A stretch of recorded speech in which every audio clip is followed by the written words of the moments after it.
ஓம் குருவே போற்றி.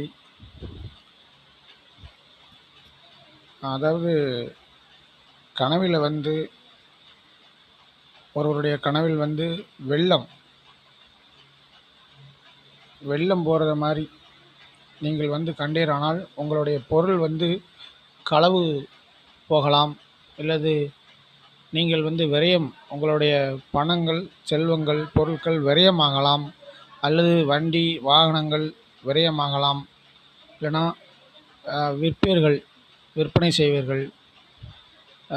அது உங்களுக்கு சாதகத்தில் சொல்லுற மாதிரி 6வது பாகம் முடங்கி விட்டதாக அர்த்தம். அது சாதகத்திலையும் பார்த்து தெரிந்து கொள்ளலாம், இல்லை உங்களுடைய கனவு பலன் மூலமாகவும் தெரிந்து கொள்ளலாம். அதனுடைய அர்த்தம்தான் அது சுட்டி காட்டுகிறது. இந்த கனவு என்னன்னா, நீங்கள் உங்களுக்கு விரயம் ஏற்பட நாள் வந்து கொண்டு இருக்கிறது, நீங்கள் கவனமாக இருக்கவும் என உங்களுடைய குல கன்னி, குல தெய்வங்கள், இஷ்ட தெய்வங்கள் உங்களோட கனவின் மூலமாக தெரியப்படுத்தும்.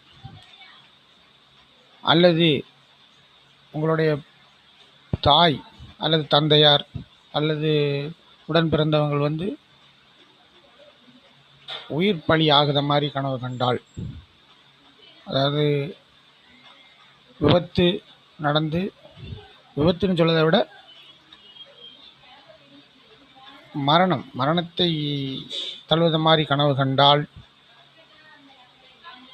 கண்டிப்பாக உங்களுடைய தெய்வங்கள் முடங்கி போய்விட்டது என்று தான் உறுதிப்படுத்துகிறது